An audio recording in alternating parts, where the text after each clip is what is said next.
মা শ্রী অরবিন্দের চরণে সশ্রদ্ধ প্রণাম জানিয়ে আমি দুটা কথা বলবো আপনাদের সামনে। ওম তৎসবিতুর্বররূপং জ্যোতিঃ পরস্য ধীমহি য়ন্নঃ সত্যেন দীপয়তে সত্যেন দীপয়তে। আমার আজকের বিষয়বস্তু হলো, শুনলেন আপনারা, সত্তা এক। তার মানেটা কি?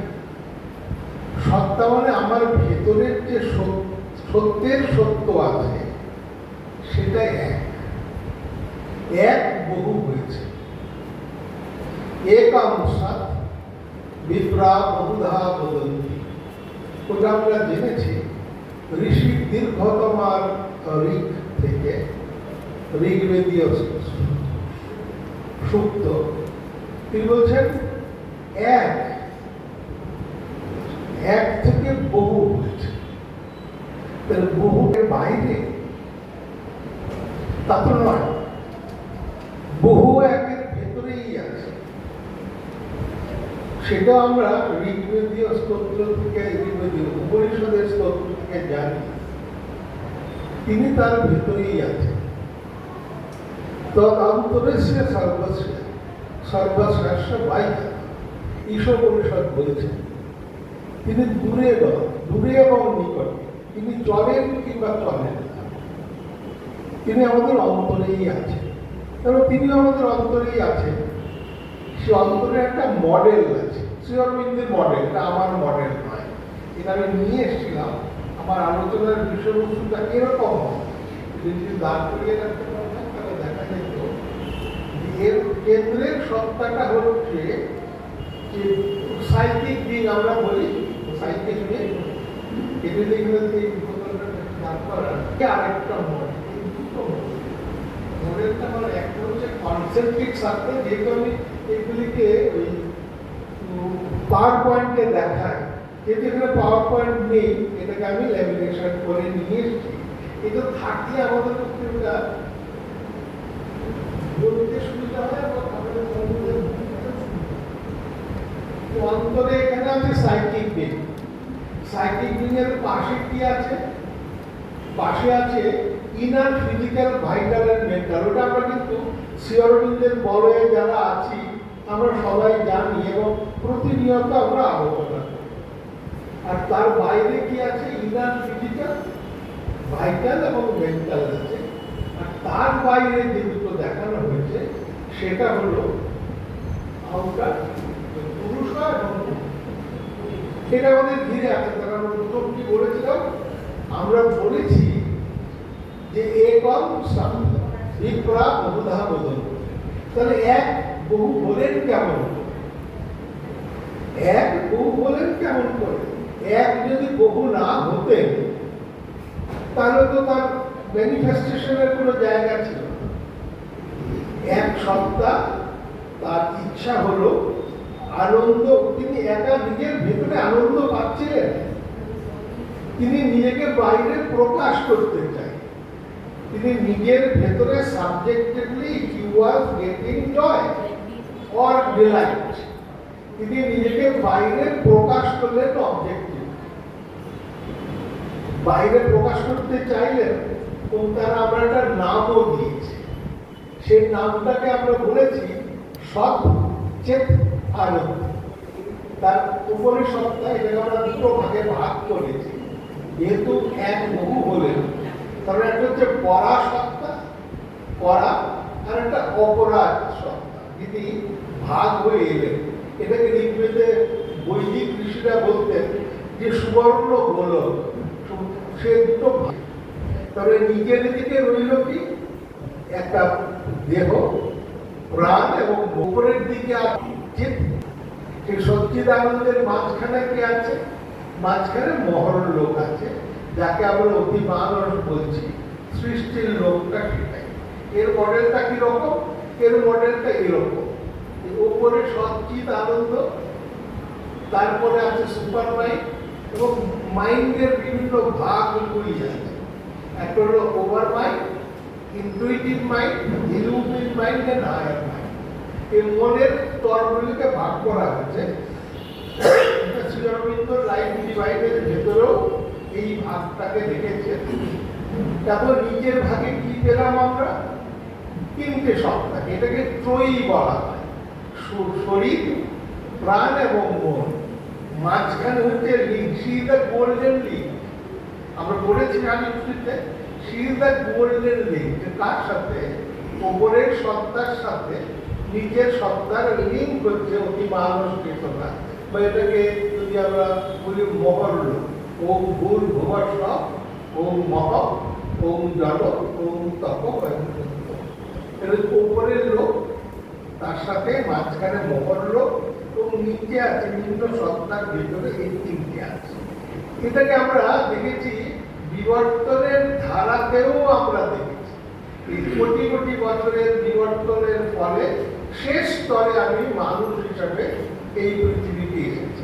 এই মাঝখানের স্তরগুলিকে আমি বর্ণনা করছি না, কারণ আমরা শ্রী অরবিন্দের বলয়ে যারা আছি তারা এই এসেনশন এন্ড ডিসেনশন নিয়ে আমরা বিস্তর পড়াশোনা করেছি এবং আলোচনা করেছি। সুতরাং এই দুইয়ের মাঝখানটায় এবার আমরা আছি কোথায়? আমরা আছি একেবারে নিম্ন চেতনার। নিম্ন চেতনাটা কিরকম ছিল সেটাকেও আমরা বৈদিক সাহিত্যের ভেতরে পাই। বলছেন তম আসে, তমসা গূঢ় মগ্নে।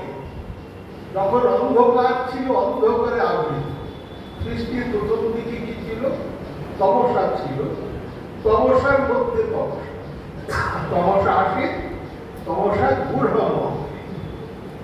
সেই তমের ভেতর দিয়ে অন্ধকারকে ভেদ করে তিনি আসছেন, তিনি নিজেকে প্রকাশ করছেন। তাহলে সেই তিনিটিকে, তিনি সেই আগে যাকে বলেছিলাম একম সত্তারে নিচে গেলেন কিরকম করে? একটি বক্তব্য যারা রাখেন বা একটা মতবাদ আছে, সৎ এবং চিৎ একসাথে ছিল। ওম হৃদঞ্চ সত্যম চাবিদা লব্ধ যায়। সৎ এবং চিৎ একসাথে ছিল। তারা বহু হলেন, বহু হওয়ার কিরকম করে হলেন? বললেন চিৎ আলো, এবং আলো বলে অস্তিত্ব, এবং তার চিৎ সত্তা, চলমান সত্তা, তাকে আমরা বলি সৎ এবং চিৎ একসাথে ছিলেন। তার ভেতরে আনন্দ ছিল। তারা আলাদা হলেন। কিরকম করে আলাদা হলেন? সৎ, যিনি আলোর প্রকাশ, তিনি নিজেকে নির্বাপিত করলেন। তাহলে রইল কি? চিৎ শক্তি ছিল। চিত্ততে চলমান শক্তি। চলমান শক্তি কোথায় রইল? অন্ধকারের ভেতরে ছিল। এই অন্ধকারের ভেতর থেকে তার বাইরে পেছনের দিকে আছেন সৎ, যিনি জ্ঞানের আধার, তিনি তার পেছনে চলে গেলেন। এইবারে এই শক্তির প্রকাশ হচ্ছে। ঈশাবাস্য মিদম সর্বম যৎকিঞ্চ জগত্যাং জগৎ তেন তত্ত্বেন বুদ্ধিতা মা বৃথা কস্যতি। অর্থাৎ এই সৎ পেছনে গেলে চিৎ শক্তি, চলমান শক্তি সামনে এসে তারই প্রকাশ হচ্ছে। সৃষ্টি তো হচ্ছে না, সৃষ্টিকে তিনি প্রকাশ করছেন। এটাকে আমরা বললাম ম্যানিফেস্টেশন হচ্ছে। দীর্ঘদিনের বিবর্তনের ফলে, বিবর্তনটা কেন হলো? বিবর্তনের হলো মানে তার প্রকাশ হচ্ছে। কিসের প্রকাশ? চেতনার প্রকাশ হচ্ছে। চেতনা জিনিসটা কি? চেতনা জিনিসটা কি আমরা তো দেখতে পাই না। আমি যদি বলি আমি সেই, আমি ভগবান, আমরা জানি অহম ব্রহ্মস্মি, আমি ভগবান, আমারই ভেতরে ব্রহ্ম পেয়ে যাচ্ছে, ভগবান আমার ভেতরে লুকিয়ে আছে। তারই প্রকাশ ঘটছে অন্ধকার। চেতনাকেও বৈদিক ঋষিরা বলেছেন যে চেতনা জিনিসটা কি আমরা জানি না। নূনমস্তি কস্তাদ্বেদা ইয়াত অদ্ভুত, এ অদ্ভুত। চেতনাও অদ্ভুত। কিরকম অদ্ভুত? সে তো অন্যের ভেতর দিয়ে তিনি সঞ্চরণ, বুদ্ধি দিয়ে যদি ধরতে চাই তাহলে তিনি বিনশ্বর তাকে পাওয়া যায়। বুদ্ধি দিয়ে আমরা তাকে জানতে পারি না, কারণ তিনি বুদ্ধির অগম বাইরে আছে। এটা আমরা কেন্দ্রপ্রসাদের উপনিষদে পাই। যখন দেবতারা যুদ্ধে জয় করে এলেন এবং তারা খুব আনন্দ করছেন, তখন ব্রহ্মা এলেন তাদের পরীক্ষা করতে। এসে বললেন তিনি যক্ষের রূপ ধরে এসেছেন। এসে কে ছিলেন? ইন্দ্র ছিলেন, অগ্নি ছিলেন এবং বায়ু ছিলেন। একের পর এক ইন্দ্র অগ্নিকে বললেন এই যক্ষ কে, তাকে জিতে এসেন। যক্ষ গেলেন, যক্ষকে জানতে গেলেন অগ্নি। যক্ষ তাকে জিজ্ঞাসা করলেন কি বীর্য তোমার আছে, তুমি কি করতে পারো? অগ্নি বললেন যে এই পৃথিবীতে যত কিছু আছে সব কিছুকে আমি বহন করতে পারি। তরুণের নাম এই একটি তৃণখণ্ড দিলাম, তৃণখণ্ডটাকে তুমি দহন করো। সমস্ত শক্তি দিয়েও অগ্নি তাকে দহন করতে পারবে। তিনি ফেরত গেলেন এবং ইন্দ্রের কাছে বললেন আমি জানতে পারলাম। তারপরে তিনি বায়ুকে বললেন, বায়ু এসেছেন। তাকেও যখন জিজ্ঞাসা করলেন যে তোমার কি শক্তি আছে, কি বীর্য ধারণ করো তুমি? বলতে পৃথিবীতে যা কিছু আছে সমস্ত কিছুকে আমি উড়িয়ে দিতে। তখন তাকেও সেই তৃণখণ্ডটি দিলেন। বায়ু সমস্ত শক্তি দিয়েও তাকে এক চুল এদিক ওদিক করতে পারে। তিনিও ফেরত গিয়ে ইন্দ্রকে বললেন আমি জানতে পারি। কারণ ইন্দ্র যক্ষের কাছে আসবেন বলে ঠিক করেছে, তখন দেখলেন যক্ষ সেখানে নেই, তার তিরোদধে কথাটি আছে। মানেটা কি দাঁড়ানো? তখন বায়ু আকাশে উমা ছিলেন। উমা ইন্দ্রকে বললেন এই যক্ষরূপী যে তাকে তুমি দেখছো ইনি হচ্ছেন ব্রহ্ম। কেন ইন্দ্রকে দেখে দিন চলে গেলেন? ইন্দ্র হচ্ছেন বিশুদ্ধ মনের প্রতীক। উপরের মনে যে বিশুদ্ধ মন তার প্রতীক। সুতরাং মন দিয়ে তাকে জানা যায় না তিনি মনের মধ্যে আছে। আমি আগে কি কথাটা বললাম, একে আমরা জানি না, এটা অদ্ভুত। অন্যের ভেতর দিয়ে তার প্রকাশ হয়। যদি আমরা বলি চৈতন্য কি, ক্যান বি ডিফাইন? আমরা চৈতন্যের প্রকাশ ঘটছে, এটাকে আমরা বলি সৎ এবং চিৎ শক্তি। শ্রী অরবিন্দ যে কথাটা বলছেন, তিনি বলছেন চিৎ শক্তি, মানে শক্তির প্রকাশ ঘটছে। কিরকম চলমান শক্তি।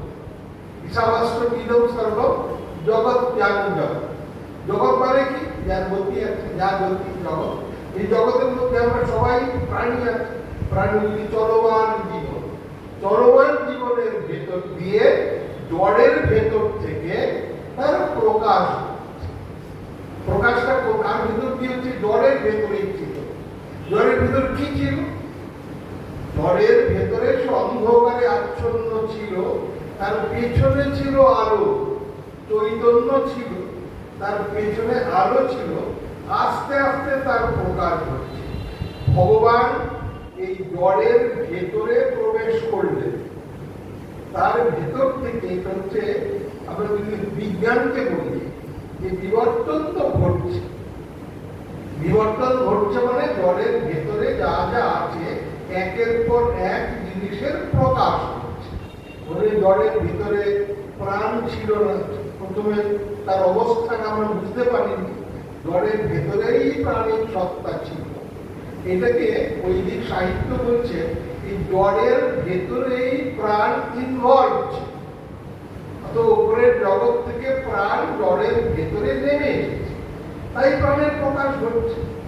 ইনভলিউশন এন্ড এভলিউশন দুটো শব্দ আমরা ব্যবহার করি, কারণ কোনো কিছু নেই তার প্রকাশ ঘটে। এই জড়ের ভেতরে ভগবান প্রাণ রূপে ছিলেন, তাই প্রাণের প্রকাশ ঘটছে। কেন প্রকাশ ঘটলো? জড়ের ভেতর থেকে যখন প্রাণীর সত্তা বেরিয়ে আসতে চাইছে, প্রচন্ড চাপের সৃষ্টি হলো, জড়কে ভেদ করে প্রাণের প্রকাশ হলো। প্রাণ এসেছে পৃথিবীতে। প্রাণের যে কোয়ালিটিস গুলি আমরা পড়াই, আমার মায়ের যে 5টা শিক্ষার ধারা আছে তাতে ভাইটাল এডুকেশনের কথাটা বলা আছে, এটা অনেক পরেকার ব্যাপার। সুতরাং আমি যাচ্ছি যেখানে এই জড়ের ভেতর থেকে, যিনি অন্ধকারের ভেতর থেকে প্রাণের প্রকাশ, প্রাণের ভেতর প্রাণিক সত্তা জড়ের ভেতরে ছিল, এবং জড়ের ভেতরে প্রাণের ভেতরে মনের প্রকাশ হচ্ছে। মাইন্ড ওয়াজ ইনভলভ, সেই মাইন্ডের প্রকাশ ঘটল, সেটা কোটি কোটি বছরের বিবর্তনের ফলে তার প্রকাশ ঘটেছে। এখানে আমরা কি পেলাম? একটা পেলাম শারীর সত্তা, তার পরের প্রকাশটা ঘটছে প্রাণের ভেতর দিয়ে, তার পরের প্রকাশটা ঘটছে মনের ভেতর।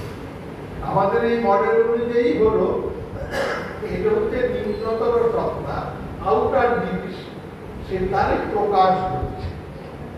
কোন দিকে সে যাচ্ছে? সে যাচ্ছে ঊর্ধ্বতর চেতনার দিকে। সে যাচ্ছে কোথায়? একদম ঊর্ধ্বের যে চেতনা আছে তার কাছে যাচ্ছে। সে ছিল অন্ধকারের ভেতরে, অতীতের ভেতরে ছিল অন্ধকার থেকে, সে যাচ্ছে সব প্রকার ভগবানের দিকে। Inconscient is moving towards superconscient, Shri অরবিন্দের কথা। ইনকনশিয়েন্ট যে এবারে নিশ্চেতনার ভেতরে ছিল, সে যাচ্ছে কোথায়? অতি চেতনার দিকে। অতি চেতনার দিকে যেতে গেলে কি হবে? এখানে একবারে নিচে আছে ইনকনশিয়েন্ট। ইনকনশিয়েন্ট নিশ্চেতনার ভেতরে আছে। জড় লুকিয়েছিল অন্ধকারের ভেতরে, অন্ধকার থেকে সাবকনশিয়েন্টের ভেতর দিয়ে তার আরেকটু আলো, অন্ধকার থেকে আলো এসেছে, সেটা সাবকনশিয়েন্টের ভেতরে এসেছে, মানে অবচেতনার ভেতরে। অন্ধকার, গাঢ় অন্ধকার ভেদ করে তার কিছুটা অন্তত ফিকে হয়েছে, সে যাচ্ছে সাবকনশিয়েন্টের ভেতরে। সাবকনশিয়েন্ট থেকে সে কোথায় এসেছে? অজ্ঞানের ভেতরে আছে। আমরা যারা এখানে বসে আছি, আমরা এখনো অজ্ঞানের ভেতরেই আছি। অজ্ঞান কোথায় বাসা বেঁধেছে? এই পৃথিবীতে যারা যে সমস্ত জীব আছে তার ভিতরে, এই ফিজিক্যাল কনসাসনেসের ভিতরে এই অজ্ঞান বাসা বেঁধেছে। অজ্ঞান কিরকম হয়? আমরা খুব অনড় হই, সহজে উঠতে চলতে চাই না। সুতরাং ফিজিক্যালের ভেতর দিয়ে, শারীর চেতনার ভেতর দিয়ে ভগবানের প্রকাশ হচ্ছে। সে ভগবানকে, যিনি অন্ধকারের ভেতরে নিজে সুপ্ত ছিলেন, তার প্রকাশ হচ্ছে। দ্রুত চৈতন্যের স্পেয়ার ভেদ করে তিনি এসেছেন জড়ের ভেতর থেকে শরীর ও চেতনার। শরীরের ভেতরে আরেকটা চেতনা আমরা পাই, তারপরে নিজেরা উপলব্ধি করি আমার ভেতরে কামনা, বাসনা, আবেগ সেটা আছে। সে আবেগগুলি আমি আমার একটা অংশ, সেই অংশটা আমি বুঝতে পাই। অনেক সময় আমরা দেখি আমার ভেতরে যেটাকে আমি কন্ট্রোল করতে পারছি, সেটা বুদ্ধি দিয়ে সেটাকে বোঝা যায়। সেটা কোথায় আছে? আমার হৃদয়ের ভেতরে আছে। হৃদয়কে মা কিন্তু বলেছেন কিন্তু ভাইটাল মিডিয়াম, প্রাণিক সত্তা। আরেকটা ছিল শারীর সত্তা, তার ভেতর দিয়ে প্রাণিক সত্তার ভেতরে আপনি প্রাণিক সত্তাকে আমাদের কি করতে হবে? প্রাণিক সত্তা তো সব চায়, সমস্ত কিছুকে। এটাকে বলে মন থেকে অশ্বকে নিয়ে আসা যায়, যতক্ষণ পর্যন্ত লাগাম না পড়ানো যায় ততক্ষণ পর্যন্ত তাকে পোষ বানানো যায়। সুতরাং প্রাণিক সত্তাকে পোষ বানানো। অন্ধকার থেকে এসেছে শরীর, শরীরে অনেক কামনা বাসনা আছে, তার সাথে যুক্ত হলো প্রাণিক সত্তা ভাইটাল। সে সব কিছু চাইছে, সব আমার চাই, তার চাহিদার শেষ নেই। সুতরাং তাকে কন্ট্রোল করবে, তাকে কন্ট্রোল করার জন্য আরেকটি সত্তা, তাকে আমরা বলি মনঃসত্তা। আমরা মনোময় পুরুষ আমরা বলি, ভিতরে আছে। সুতরাং এই মন বেরিয়ে, সুতরাং মনের তিনটে জিনিস আমরা পেলাম, শরীর, প্রাণ এবং মন। এটাকে আমরা অপরাধ